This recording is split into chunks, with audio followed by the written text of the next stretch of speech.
पर हर्ष बाबू जी से बातचीत कर लेते हैं। हर्ष बाबू हर बार कुछ नया लेकर के आते हैं। हर्ष, आज आप कहाँ फोकस कर रहे हैं और क्या कुछ क्योंकि तिमाही नतीजों का दौर चल रहा है, नतीजों पर ही फोकस किया जाए? जी सर, तो आज हम लोग टर्न अराउंड स्टॉक्स लेकर आए हैं। ऐसी कंपनियां जो अगर आप एक साल पहले देखेंगे, साल 10 साल के हिसाब से, तो लॉस में थी और अच्छे खासे लॉस में थी, लेकिन अब जो है वो कंपनियां प्रॉफिट में वापस कम बैक करती हुई देखिए। टर्न अराउंड की स्टोरी, और अंग्रेजी में भी कहा जाता है कि बैक इन ब्लैक, तो वो जो स्थिति है वो देखने को मिली। और खासतौर पे एक चीज़ और मैं बता दूं कि कई बार क्या होता है कि प्रॉफिट जो है वो अदर इनकम के साथ जुड़ जाता है, तो वो प्रॉफिट नज़र आता है यहाँ पे। तो वो नहीं, हमने तमाम तरह की जो अदर इनकम है या फिर और दूसरी चीज़ों को, पैरामीटर को हटाया, जो नेट प्रॉफिट निकल कर आता है उस लिहाज से जो है वो स्थितियाँ हम आपको बताते हैं। सबसे पहली कंपनी लेकर आते हैं यहाँ पर, देखिए HFCL जो है वो लगातार खबरों में बनी हुई है। तो HFCL यहाँ पर एक साल पहले अगर आप देखेंगे Q4 FY25 में, तो करीब 81 करोड़, 81.5 करोड़ के लॉस पे बैठी थी कंपनी। अब Q4 आया है यहाँ पे FY26 का, यहाँ पर तो 178, बल्कि उससे ज़्यादा ही 178 करोड़ से ज़्यादा के प्रॉफिट आफ्टर टैक्स में आके कंपनी निकल के गई है। यहाँ पे काफ़ी अच्छा खासा मुनाफा, टर्न अराउंड, और एक साल के अंदर स्टॉक जो है वो 87% का रिटर्न कमा के दे दिया है इसने। दूसरे स्टॉक की तरफ बढ़ते हैं, दो स्टॉक करके कवर कर लेते हैं सर। तो आइडिया फोर्स टेक्नोलॉजी की बात कर लीजिए, इस लिस्ट में दूसरा स्टॉक का नाम निकल कर आता है। आप ये देखिए, लगातार स्टॉक 1000 से ऊपर था, गिरता चला जा रहा था, यहाँ पे निवेशकों को भारी नुकसान कराता गया।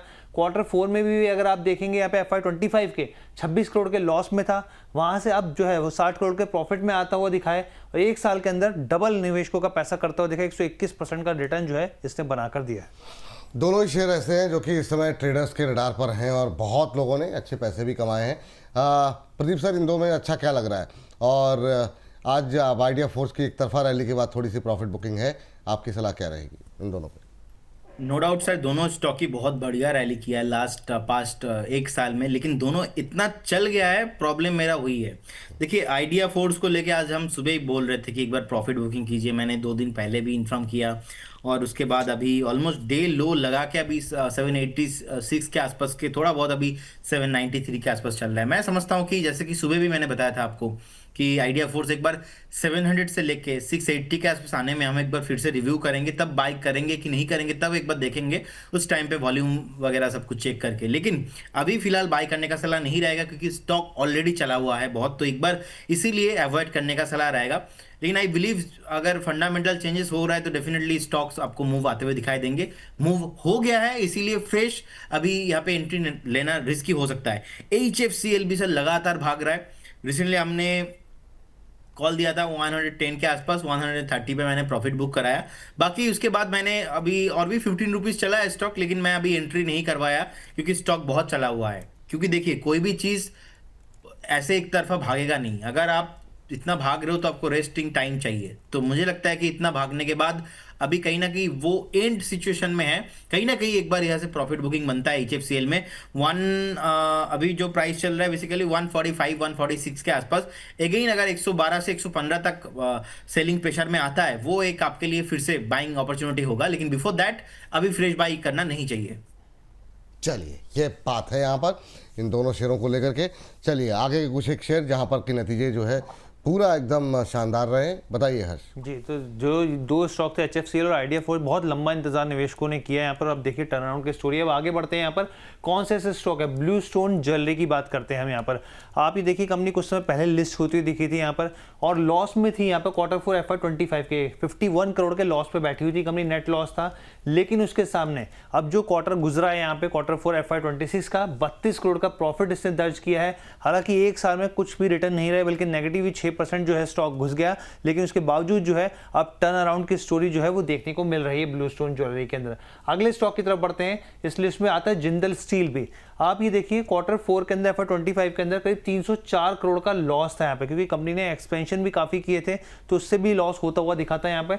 लेकिन FY26 आते आते आप देखिए क्या धुआंधार प्रॉफिट, 1000 करोड़ के पार निकल गए यहाँ पे।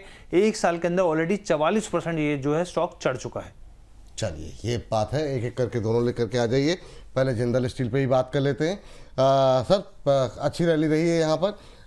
कंपनी के नतीजे काफ़ी शानदार रहे हैं, एक साल में 44% का रिटर्न, कैसे देख रहे हैं? और दोनों पे ही आपकी टिप्पणी आ जाए तो। बिल्कुल जी, बिल्कुल बने रहने का सलाह होगा यहाँ पे। मुझे लगता है कि बहुत प्रोमिनेंट काउंटर है, लगातार हायर हाई फॉर्मेशन एक आप ट्रेंड में है, लोगों को पैसा बना के दिया है अल्टीमेटली। सिंपल जो भरोसा करके लोग इन्वेस्ट करते हैं और पैसा बना के दे रहा है। फंडामेंटल भी बहुत बढ़िया है और अभी भी चेंज हो रहा है। एंड मैं समझता हूँ कि बिल्कुल बने रहना चाहिए। इजीली यहाँ पे आपको 1650 1700 का टारगेट आना चाहिए। नेक्स्ट 3 क्वार्टर, 2 से 3 क्वार्टर वेट करेंगे, मैं समझता हूँ कि इजीली 1550 एंड अबव भी आपको बहुत जल्दी आपको मिलेंगे। 1550 होने के बाद आपको 1700 तक भी आते हुए दिखाई देंगे। होल्ड कीजिए, बने रहिए, कोई प्रॉब्लम नहीं है। Blue stone jewellery and lifestyle अभी 503 के लेवल पे प्राइस चल रहा है। जैसे आईपीओ हुआ था उसके बाद थोड़ा बहुत परफॉर्म किया, लेकिन बीच में अच्छा खासा सेलिंग प्रेशर हम लोगों ने देखा है, पर्टिकुलर स्टॉक ने रजिस्टर्ड किया है। इसमें विपुल जी कुछ प्रॉब्लम है, एक्चुअली प्रोमोटर होल्डिंग बहुत लो है, ऑलमोस्ट 16% के अराउंड। और प्रोमोटर के पास जितना होल्डिंग है वो भी ऑलमोस्ट 37% तो उनका प्लेज करके रखा हुआ है। सो कहीं ना कहीं ये मैं थोड़ा नेगेटिवली देखता हूँ। प्रोमोटर के पास ज़्यादा होल्डिंग नहीं है और कहीं ना कहीं स्टॉक वॉलेटाइल भी है, ज़्यादा मार्केट कैप भी नहीं है। 7,500 करोड़ के आसपास का मार्केट कैप है। सो कहीं ना कहीं ये सब कुछ जो चीज़ है, इसीलिए मैं डेट भी है, ऑलमोस्ट 1700 करोड़ के आसपास का डेट भी है। तो देखिए अभी यहाँ पे 7 साढ़े 7,000 करोड़ के आसपास का मार्केट कैप है, 1,500 करोड़ अपने लोन लेके रखा। और मार्केट प्रोमोटर के पास भी देखिए ज़्यादा होल्डिंग नहीं है। सो कहीं ना कहीं ये सारा कुछ चीज़ अलाइन नहीं हो पा रहा है अकॉर्डिंग टू माई साइकोलॉजी। तो इसीलिए एक बार अवॉइड करने का सलाह रहेगा, लेकिन जिंदाल स्टिल प्रोमिनेंट स्टॉक है, बने रहिए। चलिए ठीक है, ये बात यहाँ पर निकल के आई है। ब्लू स्टोन हो गया सर? जी हो गया सर। हाँ चलिए, अगली दो कंपनियां हर्ष। जी अगली दो कंपनी की बात करते हैं। और आप देखिए कहा जाता था इस कंपनी के लिए कि नाम बड़े और दर्शन छोटे, लेकिन महिंद्रा के नाम पे बहुत सारे निवेशक जो थे काफ़ी ज़्यादा फोकस थे। अब आप देखिए महिंद्रा लॉजिस्टिक जो है काफ़ी समय बाद टर्न अराउंड देखने को मिला। यहाँ पे एक साल पहले करीब 6.7 करोड़ के आसपास का लॉस था, वहाँ से 20 करोड़ से ज़्यादा का जो है कंपनी मुनाफे में आती हुई दिखी है। एक साल के अंदर 49% का जो है वो जो है रिटर्न बनाकर दिया है। अगली कंपनी की तरफ बढ़ते हैं। यहाँ पे इसके अलावा महिंद्रा लॉजिस्टिक के अलावा अगर हम लोग देखेंगे तो प्रताप स्नैक्स की बात करते हैं। प्रताप स्नैक्स में करीब करीब 12 करोड़ का लॉस था, वहां से कंपनी जो है टर्न अराउंड होती हुई दिखी, 1 करोड़ से ऊपर के प्रॉफिट में आती हुई दिखी। एक साल में नेगेटिव रिटर्न देखने को मिला है 11%, क्योंकि खबरों में जो डील को लेकर भी लगातार बहुत सारी खबरें थी, इसको लेकर भी क्लैरिटी नहीं थी, तो उसमें भी ऐसे समय में स्टॉक में दबाव देखने को मिला था। चलिए तो एक एक करके जरा दोनों कंपनियां लेकर के आ जाइए। पहले प्रताप स्नैक्स पे बात कर लेते हैं। प्रताप स्नैक्स को लेकर के काफ़ी जो है कंपनी नुकसान से अब प्रॉफिट में आई है। अभी तक उस तरह का धुआंधार रिटर्न नहीं रहा है, क्या आगे उम्मीद कर सकते हैं सर प्रताप स्नैक्स में? विपुल जी देखिए, मुझे लगता है कि पर्टिकुलर स्टॉक एक कंसोलिडेशन रेंज के अंदर है। रिसेंटली अच्छा खासा सेलिंग प्रेशर आया था, लेकिन धीमे धीमे अपने जो वीकनेस है इसको स्ट्रेंथ में बस कन्वर्ट कर रहा है। It will take some time. अभी ऑलमोस्ट 1230 के आसपास का एक रेसिस्टेंस है। अगर ये क्रॉस हो जाता है, अभी नहीं, अभी भी 220 पॉइंट्स मुझे लगता है कि हमें वेट करना चाहिए। अगर वो ब्रेकआउट आता है तब डेफिनेटली प्रताप स्नैक्स तो क्या, इसके साथ आप थोड़ा एबीडीएल भी लेके जा सकते हैं, लेकिन अभी थोड़ा वेट करके जाइए। अब महिंद्रा लॉजिस्टिक अभी 401 के आसपास का प्राइस है, 407 के आसपास का हाई लगाने के बाद 401 पे चल रहा है। अगर हम देखेंगे विपुल जी ओवरऑल कंपनी का ग्रोथ मुझे लगता है कि डेफिनेटली पॉसिबल है, लेकिन एक बार यहाँ पे भी वेट करना पसंद करेंगे। 498 के आसपास का एक रेसिस्टेंस है, ये क्रॉस होना बहुत इंपॉर्टेंट है। अगर ये क्रॉस होता है देन आपको 638, उसके बाद 720 तक मूव आपको आते हुए दिखाई देंगे। अभी अगर किसी के पास है तो एक स्टॉप लॉस आपको 341 के आसपास मेंटेन करना चाहिए। चलिए ये दोनों स्टॉक हो गए, 6 स्टॉक्स हो गए। अगली दो कंपनियां हर्ष। जी आगे बढ़ेंगे, दो कंपनियों की बात करते हैं। इसके बाद नंबर जो आता है वो पेटीएम का निकल कर आता है। प्रताप स्नैक्स हो गया है। पेटीएम की अगर हम लोग यहाँ पे बात करेंगे यहाँ पर, तो आपको दिखेगा कि 540 करोड़ के लॉस में बैठी थी कंपनी एक साल पहले, वहाँ से एकदम टर्न अराउंड 184 करोड़ के प्रॉफिट में आती दिखी। और इतना ही नहीं, एबिटा अगर आप प्रॉफिट देखेंगे तो एबिटा में भी प्रॉफिट पहले लॉस में थी, वहाँ पे प्रॉफिट में आई है यहाँ पे। हालांकि आरबीआई की तरफ से रेगुलेशन को लेकर लगातार कंसर्न रहते हैं यहाँ पे। प्रॉफिट आफ्टर टैक्स आया 184 करोड़ का और एक साल के अंदर 34% ये जो शेयर है वो चढ़ा है। इसके बाद अगली कंपनी की तरफ बढ़ते हैं यहाँ पे और वॉकहार्ट की बात करते हैं। पिछले कुछ समय में फार्मा स्टॉक्स में काफ़ी अच्छी तेजी रही, इसमें बेनिफिशियरी वॉकहार्ट भी था। 45 करोड़ के लॉस में था एक साल पहले, वहाँ से 164 करोड़ का दमदार मुनाफा कमाकर कंपनी ने दिया है। एक साल के अंदर 32% का जो है यहाँ पे रिटर्न मिला है निवेशकों को। पेटीएम पे काफ़ी ज़्यादा टिप्पणियाँ इधर लगातार आ रही हैं। वो खाट के भी नतीजे काफ़ी शानदार रहे हैं। पेटीएम से ही शुरुआत करते हैं सर। जी देखिए, मुझे लगता है कि पेटीएम विपुल जी बहुत प्रोमिनेंट कंपनी है। देखिए ये इजी नहीं होता है एक फाउंडर, जो स्टार्टअप फाउंडर है उनके लिए कंपनी को पूरा प्रॉफिटेबल बनाना। और पेटीएम के ऊपर बहुत अलग अलग एलिगेशन भी लगे हैं। उसके बाद पेटीएम आज प्रॉफिटेबल बिजनेस कर रहा है। एंड इनफैक्ट मैं आज सुबह ही देख रहा था, विजय शेखर शर्मा जी ने बैलेंस शीट पोस्ट किया है, एंड मैंने एक ट्वीट भी किया है जाके। सो कहीं ना कहीं जिस तरीके का रेगुलेशंस को लेके प्रॉब्लम हो गया था, उनके पेटीएम पेमेंट्स बैंक का लाइसेंस कैंसिल हुआ, लेकिन उसके बाद भी अगर आप देखेंगे लास्ट ईयर जो कपिल शर्मा जो कॉमेडी शो होता है, उनके शो में आए थे विजय शेखर शर्मा जी, उन्होंने कमेंट किया था कि AI is the next future. अब ये जो पैट प्रॉफिट आया है, आप देखेंगे वो अदर्स इनकम में आया है बैलेंस शीट में।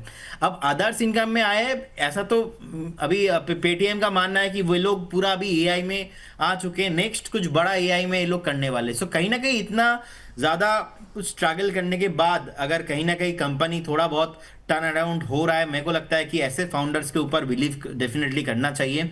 एंड देखिए, मैं ओला, हम लोग पूरा साल भर डिस्कशन करते हैं, एक फाउंडर है जो ट्रोल करने में बिजी रहता है और एक फाउंडर है जो अपने कंपनी को टर्न अराउंड करने में बिजी रहता है। आप किन के साथ रहेंगे वो आपको देखना पड़ेगा। मुझे लगता है कि बिल्कुल बिल्कुल जी बने रहना चाहिए। स्टॉक आपको 1350-1400 तक शॉर्ट टाइम में आते हुए दिखाई देंगे। एंड सेकंड सर, आपने कौन सा स्टॉक बताया था? Wockhardt pharma, yes. 1649 के आसपास, 1649 के आसपास का अभी प्राइस चल रहा है। रेसिस्टेंस है, थोड़ा मुश्किल लग रहा है, चार्ट में इजीली पॉसिबल नहीं है। एक बात मुझे लगता है कि 1350 एंड 1400 तक आ सकता है। ये रिट्रेसमेंट कंप्लीट होने के बाद, ये हेल्दी करेक्शंस कंप्लीट होने के बाद देन स्टॉक एक बार आपको 1850-1900 तक आते हुए दिखाई देंगे। फिलहाल अभी बाय करने का सलाह नहीं रहेगा। करेंट जोन से भी एक बार मैं सेलिंग प्रेशर देख रहा हूँ। चलिए ठीक, आखिरी के 2 काउंटर लेकर के आते हैं फटाफट। हर्ष बताइए सर। बस एक छोटी सी बात ऐड करना चाहता सर कि इसमें कि पेटीएम को जो अदर इनकम कहते हैं सर, क्योंकि मैं बीएससी पे देख रहा था, वहाँ पे तो उन्होंने एआई में काफ़ी इन्वेस्टमेंट किया, तो उसको अगर माइनस करेंगे तो फिर ये अदर इनकम के बजाय इसमें प्रॉफिट में निकल कर आएगा। आगे हम लोग बढ़ते हैं, यहाँ पे बात करते हैं अगली 2 कंपनी की, आखिरी 2 कंपनियों की। अरविंद फैशन की बात कर लेते हैं। 93 करोड़ के आसपास का लॉस था, वहाँ से 47 करोड़ के प्रॉफिट में आ गए, 11% एक साल में चला है। आखिरी स्टॉक की तरफ बढ़ते हैं यहाँ पे अरविंद फैशन के अलावा। तो अगर आप देखेंगे यहाँ पर NACL इंडस्ट्रीज की बात कर लेते हैं। यहाँ पर देखिए थोड़ा सा रह गया, बस 50 करोड़ का लॉस था पिछले साल, इस साल 1 करोड़ के लॉस पर आ गए हैं यहाँ पर, और एक साल के अंदर 14% का रिटर्न देखने को मिला है। चलिए, ये बात यहाँ पर निकल करके आई है। और इसी के साथ प्रदीप सर, आप बताइए इन दोनों शेयरों पे फटाफट आपका व्यू, फिर जो है इस सेगमेंट को हम करेंगे समाप्त। NACL विपुल जी 182 के आसपास का प्राइस चल रहा है, हम होल्ड करके जा सकते हैं। 159 का एक स्टॉप लॉस, होल्ड करके जाइए। 192 क्रॉस होने के बाद आपको सीधा सीधा 240 तक मूव आते हुए दिखाई देंगे। तो जिनके पास पोर्टफोलियो में है, होल्ड कीजिए, बने रहिए। सेकंड सर, और एक स्टॉक क्या था? Arvind Fashions. Okay, Arvind Fashions अभी थोड़ा कंसोलिडेशन कर रहा है, अभी भी कंसोलिडेशन करेगा। फिलहाल वीकली मंथली चार्ट पे डबल बॉटम बनाया है, 509 510 तक जा सकता है, लेकिन अभी बाय करने का सलाह नहीं रहेगा। मुझे लगता है कि स्टॉक थोड़ा अभी भी कहीं ना कहीं टाइम करेक्शंस में चाहिए।